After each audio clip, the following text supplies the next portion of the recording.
Según la Real Academia Española, el arte es la manifestación de la actividad humana mediante la cual se interpreta lo real o se plasma lo imaginado con recursos plásticos, lingüísticos o sonoros. Según esta misma fuente, la guerra es una desavenencia y rompimiento de la paz entre dos o más potencias, como también la oposición de una cosa y la otra. También, la más interesante, para quien habla, una lucha o combate, aunque sea en sentido moral. Innumerables siglos atrás, tal cual relata la historia oficial, en la China ancestral, en medio de una tormenta de desentendimiento y conflictos, surgió un ingenioso e intrépido general de aquella nación, quien en breves capítulos dio forma a un práctico tratado. Este es un relato que con destacable poesía y poder metafórico explica cómo desarmar a un enemigo cualquiera mediante el uso de infinitas prácticas, estrategias, artilugios y artimañas. Así, hace más de 2000 años, Sun Tzu plasmó en tinta su archiconocido y lamentablemente practicado arte de la guerra. La mejor manera de vencer es sin combatir. Esa es la distinción entre el hombre ignorante y el prudente. Así, con esta sentenciosa precuela, da inicio aquel chino a su escrito, constituyendo esta la primera de las dos máximas en el supremo arte de la guerra. Exceptuando a los avestruces modernos, los cuales componen el grueso de cualquier grupo de masas, todo aquel que retire su cráneo de un pozo de tierra y dé un vistazo por la ventana hacia su barrio, año tras año, década a década, puede y podrá, mientras sigamos así, comprobar cómo la situación de su lugar de residencia tiende a una precariedad cada vez más notoria en la salud física, mental y espiritual de los seres que con él cohabitan ese lugar.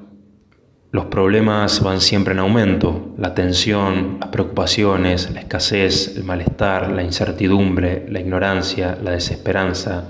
Todo esto es noticia vieja para, repito, todo aquel con un ápice de predisposición para contemplarlo. Sin embargo, lo que tal vez muchos no nos hemos planteado con frecuencia es que al decir «qué mal pinta todo» o «qué increíble la conducta de fulano o mengano» o «cómo se echó a perder este otro» o «este barrio era una maravilla, la gente era muy educada, no sé qué le pasó» o «esta región era una mina de oro décadas atrás, allá por los años 70, no continuamos diciendo «pero esperen, acá parece que hubo una guerra». No son pocos, si prestamos atención, los sitios del mundo, por ejemplo en la América hispana, donde uno toma fotos que datan décadas atrás y fotos actuales, teniendo una sensación muy particular.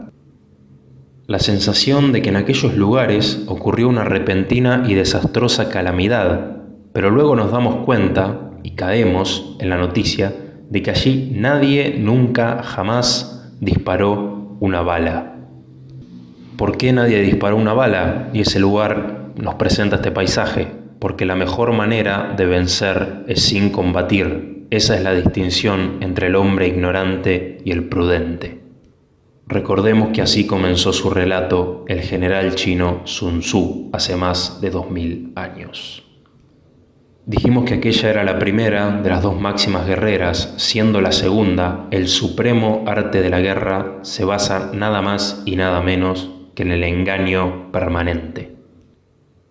En esos sitios donde, decenas de comillas, no hubo ninguna guerra, los habitantes de aquel lugar vivieron miles y miles de amaneceres como noches, en medio de una, con el desesperante atenuante de no estar en absoluto enterados de estar viviendo un conflicto bélico.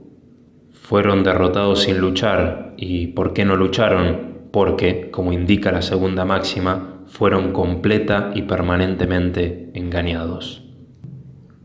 Antes de comenzar un conflicto armado, Sun Tzu considera indispensable e ineludible la existencia de los 5 pilares fundamentales que garantizarán una victoria, un enorme triunfo sin luchar y engañando.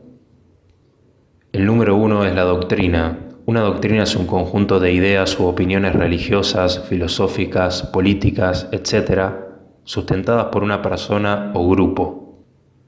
Todo esto cubierto permanentemente por un manto cuasi sagrado con un perfume incuestionable, de total irrefutabilidad. Una vez indoctrinado el ejército en determinado paradigma, en aquel corpus dogmático siempre insuflado con ese aura de urgencia y acción inmediata, aquel ya está listo para actuar en cualquier momento, en cualquier lugar, contra todo lo que desafíe a su ahora amado sistema de creencias. El número 2 es el tiempo. Aquí se destaca la importancia de conocer la geografía del lugar, su régimen de lluvias, sequías, tormentas, huracanes y un largo etcétera.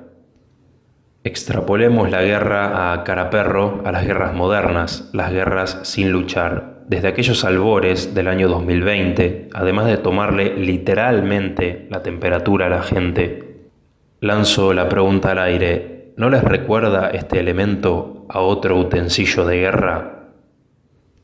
Como si fuera poco, le están apuntando a la cabeza, me parece a mí. O los estarán aclimatando para un futuro donde tal vez tengan efectivamente algo en la cabeza que ahora solo tienen de momento los teléfonos celulares.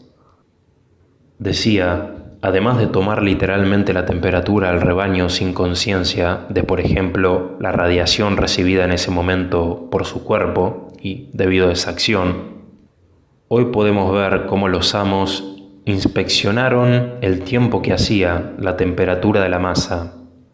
Durante varios meses o por qué no años antes de dar el golpe, cualquier movimiento realizado con un aparato electrónico de acceso a Internet es enviado en tiempo real a una nube donde los macrodatos de la población son filtrados permanentemente, articulando así una serie de estadísticas que permiten determinar cuán despierto, dormido, aterrado o presto a la rebelión se encuentra ese grupo de millones de seres. Determinando que el clima se les presentaría bastante caribeño, con alguna que otra tormentita caprichosa, los amos dieron su conocimiento del tiempo como tema zanjado, pasando al número 3. El número 3, luego de la doctrina y el tiempo, un buen general de guerra debe conocer el terreno a conquistar, y en este caso el terreno no fue otro que el mismísimo cuerpo de los seres humanos. Aquí las élites no fueron ni por cofres a tope de oro, por perlas ni marfil. Aquí el terreno a estudiar y a conquistar era la tónica salubre de la población, siendo ellos mismos quienes durante décadas, con mucho encono en las últimas 2 o 3, suministraron a la gente alimentos transgénicos, bebidas con aspartame, paquetes infinitos con glutamato monosódico, agua fluorada o aire con sustancias contaminantes, auspicio de esos aviones que, según nos dicen, nos dejan vapor de agua, aviones comerciales que se ponen a dar paseos por encima de ciudades. No sé si ustedes alguna vez tomaron un avión y el piloto les anunció por altoparlante que iban a hacer una vista panorámica de la ciudad que estaban pasando en ese momento. Yo no he tenido la suerte, me hubiese encantado. Sin contar, por ejemplo, la implantación de la vida Rolling Stone como algo cool, repleta de sedentarismo, adicciones y libertinaje. Como también una sospechosa grilla de películas que durante los últimos años siempre incluía uno de esos supuestos agentes que hay ahí en el aire y atacan al cuerpo humano, como ese inexistente que está entre el número 18 y el 20, junto a un largo etcétera que nunca acabaría, que incluiría también la ignorancia y la ingenuidad con niveles de candor que ya son difíciles en ocasiones de creer en el promedio de la población. El terreno, digamos que se presentaba más que prometedor para dar el golpe mundial, aunque todavía tendrían que definir los últimos 2 puntos del apartado. Número 4. Implantada la doctrina, estudiado el tiempo y terreno, hace falta la necesidad de un mando. ¿Qué es el mando? Según la RAE, es autoridad y poder que tiene el superior sobre sus súbditos, lisa y llanamente. Un esquema piramidal, donde cada estrato tiene su cota de poder y conocimiento, teniendo su límite en la férrea línea que delimita el comienzo del estrato superior. De un día para otro, todas aquellas masturbaciones mentales democráticas, plurales, progresistas, inclusivas, soberanas, representativas, revelaron ser lo que siempre fueron, humo y espejos, que al esfumarse no hicieron más que revelar, a cara de perro, lo que siempre fue el eslogan del organigrama mafioso del reino que habitamos. Obediencia o hierro. Desde el día primero de toda guerra, como la que continúa hoy en curso, el mando se estableció de manera magistral y todo portador de la voz disonante pasó a tener un solo y viejo nombre, el nombre de traidor. Para cerrar el quinteto de oro de Sun Tzu y decidirse finalmente a comenzar las hostilidades, este plantea la necesidad, sin esto todo lo anterior iría a saco roto, de una de las piedras angulares en el arte de la guerra, que por definición es lisa y llanamente la observancia de las leyes y ordenamientos de la profesión o instituto. Mis amigos, les presento a la tan vieja como efectiva disciplina.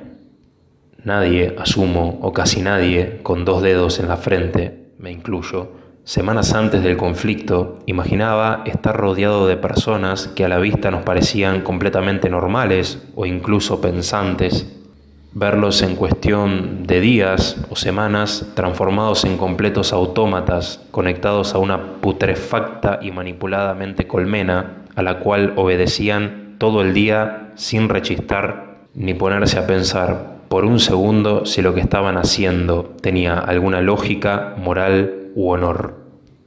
Algunos renglones más adelante y adelantándome, el general chino nos recordaría que donde hay grandes recompensas hay soldados muy, pero muy valientes.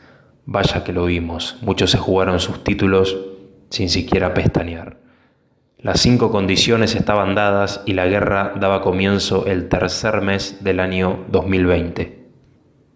Pero eso lo veremos más adelante. Hasta el próximo capítulo.